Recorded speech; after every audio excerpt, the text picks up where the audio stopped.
The gig economy has revolutionized modern employment, offering flexibility and independence through short-term freelance work.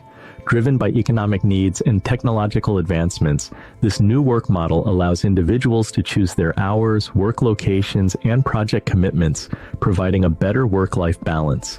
Digital platforms like Upwork, Fiverr, and Uber connect gig workers with clients worldwide, making it easier to find and manage work. Many turn to gig work for additional income or to escape the constraints of traditional employment. For businesses, hiring gig workers means reduced costs and access to specialized skills without the long-term commitment of full-time employees. However, gig workers often lack benefits such as health insurance and retirement plans, raising concerns about worker protections and regulatory frameworks.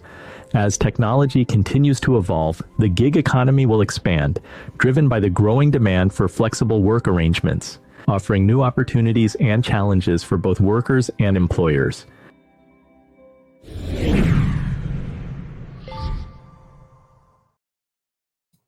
Louis, if you can kick us off, maybe you can give us some perspective to get started. How do you see the historical evolution of temporary work influencing the current gig economy? I think that's an essential question, Andy, because a lot of what we think about the gig economy is really the story of Uber, but it's so much more than that. These kinds of digitally mediated platforms are only a small percentage of the overall ways in which Americans have looked for flexible work outside a traditional 9-to-5. And this has been going on for decades. So in my book, I trace the arc of this, the story of how temp work was invented after World War II, all the way through the current day, ending with the gig economy. And one of the things I try to emphasize is the story of people looking for other kinds of work arrangements and why they look for those kinds of arrangements. So it's not the case that people all had stable, steady work until, the invention of the smartphone. People were already kind of looking for alternatives. And I think they're looking at alternatives both at the top and at the bottom. So people who were left behind by traditional retail were looking for ways to make ends meet. But then there's also the story of people who just were going out on their own as consultants. And I think that is an important story here, that when we think gig worker, we think low pay, but actually there's just as much of a complexity in the gig work economy, the world of 1099s, as there is in W-2s. And so the story of the gig work economy isn't as simple as people might think it would be. Yeah, so it runs the full spectrum, and I guess it's nothing new, but certainly technology is shaping the way that the gig economy is moving today. Jeffrey, can you talk a little bit about the micro internships helping students and recent graduates to transition from academic life to the professional world? What trends are you observing as far as types of projects that companies are outsourcing or looking for when it comes to hiring shorter term micro internship positions? Sure. And by the way, completely agree with the prior comment. I mean, gigs have always taken place. Technology has gotten rid of the geographic limitations or connection limitations to make it more accessible. Our whole belief, without opining on the gig economy overall and sort of what's going on there, what we're trying to do is use this acceptance of the gig economy to create pathways to professional employment. So when we talk with college students, what we continue to hear is they want full-time roles. They want traditional employment, especially as they launch their career. But what they're hungry for is the opportunity to determine if it's the right job, the opportunity to demonstrate their skills earlier in the process, the opportunity to not be filtered out based upon academic pedigree. On the employer side, as I alluded to before, they're also seeing opportunities to improve their hiring effectiveness. With 55% of recent college grads leaving their first job in the first year and increasing cost to hire, it's becoming more and more important for companies and for learners to mutually assess fit earlier in the process. So the types of projects the students are doing are not bet the company projects. They're not projects that require the deep industry expertise that Louis was talking about before from a 20-year McKinsey consultant, but the types of projects you would give to a new hire, someone out of school, a summer intern, those 10, 20, 30-hour projects that sit on a to-do list that you can give to a college student, yes, as a way to get that project off your to-do list, but also as a more effective way to engage and assess the skills.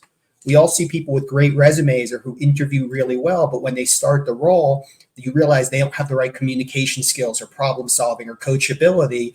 These gigs can be used almost like, pardon the metaphor, dates before the engagement of a summer internship and the marriage of a full-time role.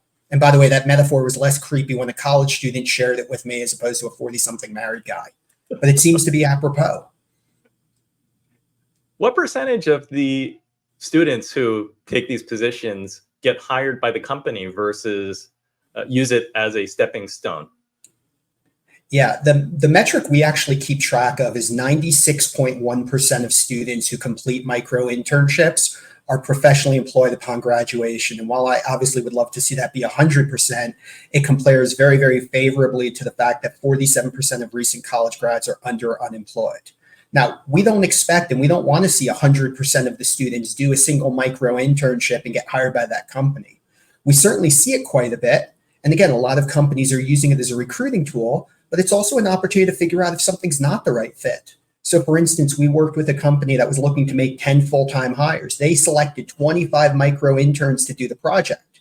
Of the 25, 19, they decided they wanted to interview and push down the process. That was okay, because 6 of the students, again, they realized it wasn't the right fit.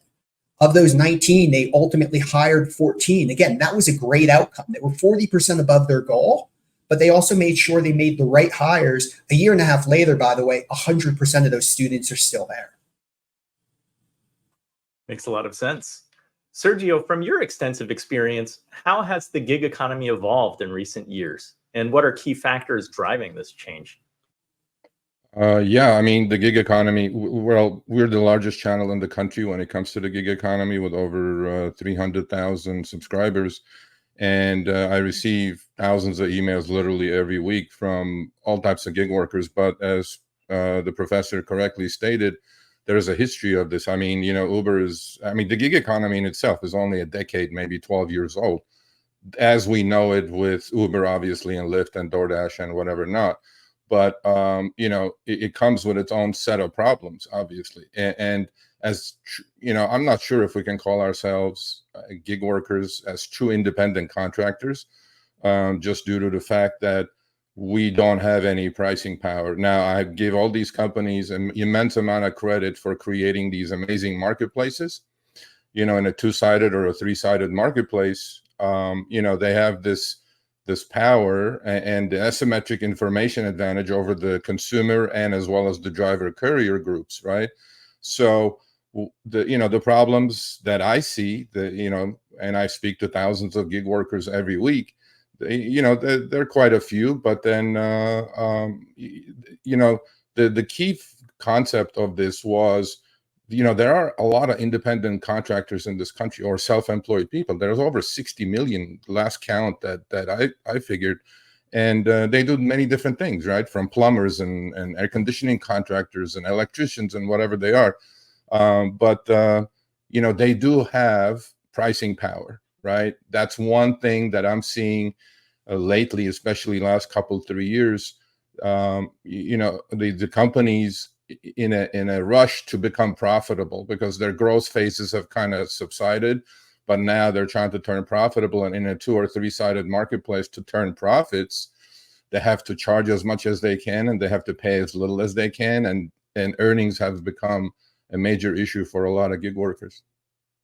Well, I want to jump in real quick, and I definitely lean towards the libertarian side, but I actually think they do have pricing power. Again, it's almost inherent in the market economy that if they're not getting paid fairly, they can leave. And there's enough rideshare platforms, just using that as an example, out there that if they don't like the price Uber's paying, they can leave to Lyft.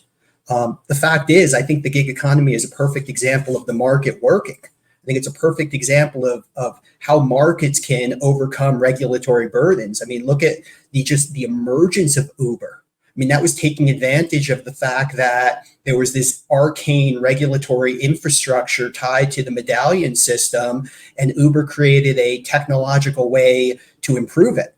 And it allowed individuals to be drivers and use that as an income stream without having to give up such a large percentage of their income to medallions.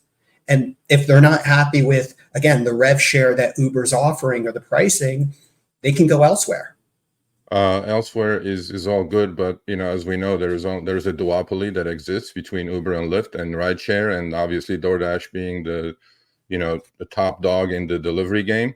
There really isn't that many choices, right? So let's compare, let's say an electrician who's a true independent contractor to a gig worker.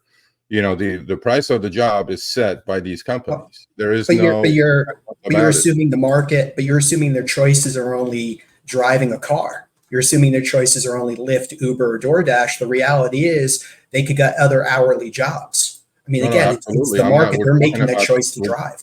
We're definitely talking about gig economy here, right? The gig economy, as we know it, right? It existed before, obviously, as the professor correctly stated, but then it proliferated with Uber, Lyft, and DoorDash coming around.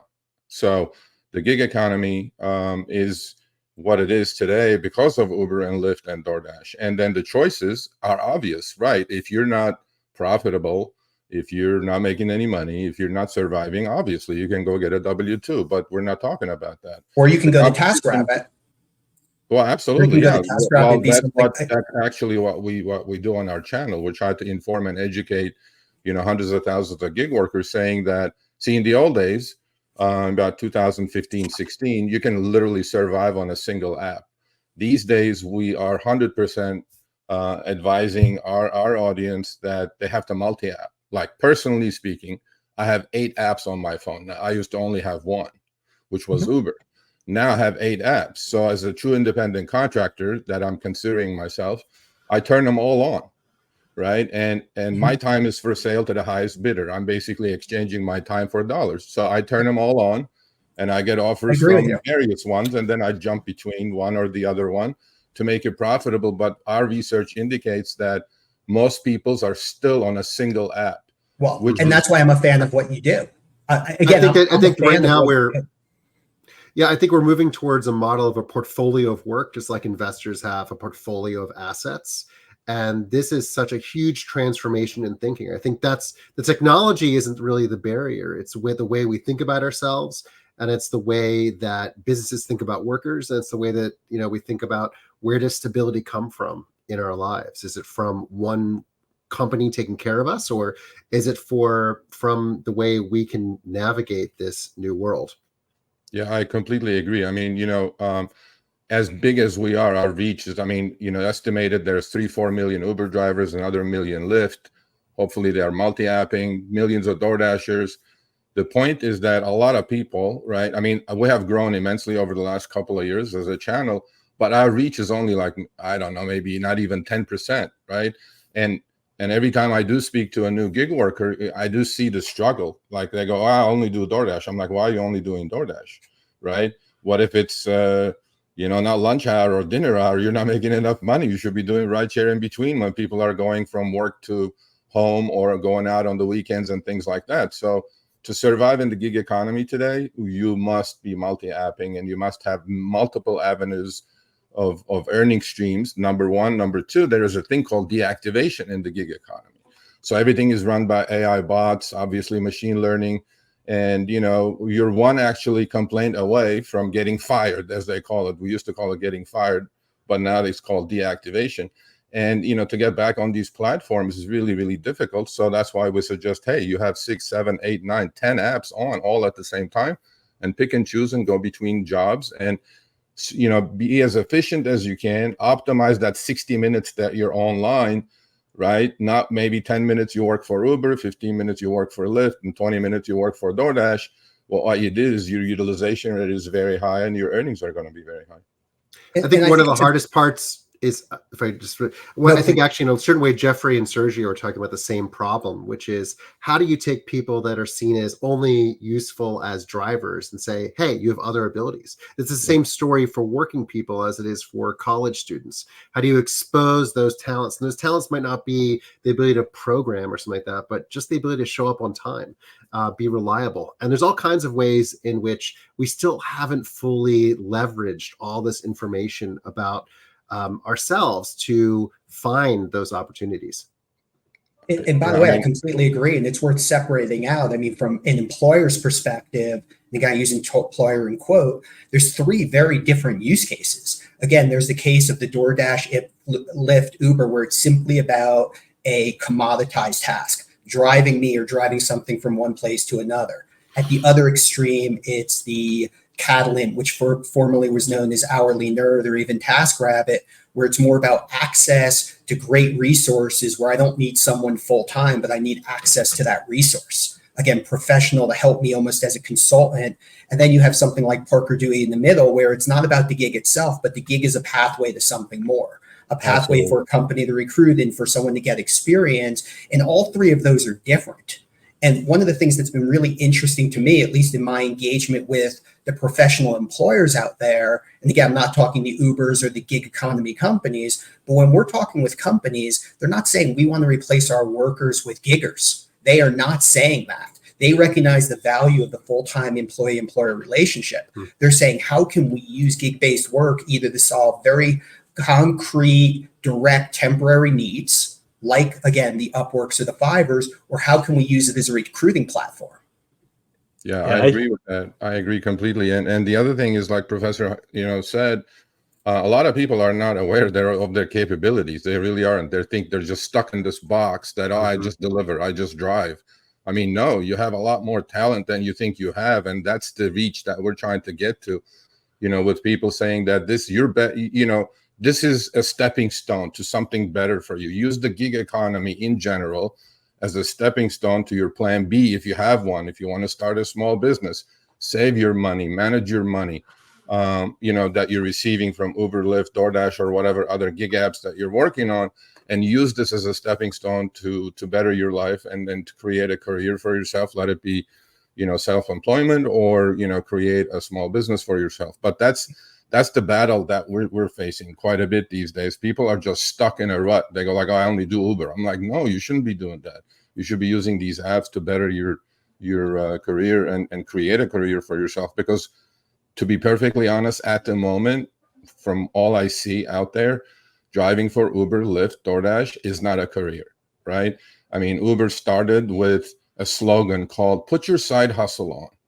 I think it's exactly what it is at the moment, right? And to us, even if you have a W-2, right? I mean, look, Andy said a lot of millions of people are joining the gig force. Why? I mean, there's macroeconomic conditions that we can discuss, but that's a different topic altogether. And, people's W-2s due to inflation is just not enough to pay their bills. So barriers to entry is super easy. You just upload a few documents and within hours you're driving or you're delivering and you're making something to just close the holes that you have in your budget. So yeah, I think gig work should be at the moment used as a perfect stepping stone. And I think just before we move into the next segment, I just want to say one thing to add on what Sergio was saying, which I think is right on, is that for some people, it's a way to close those gaps.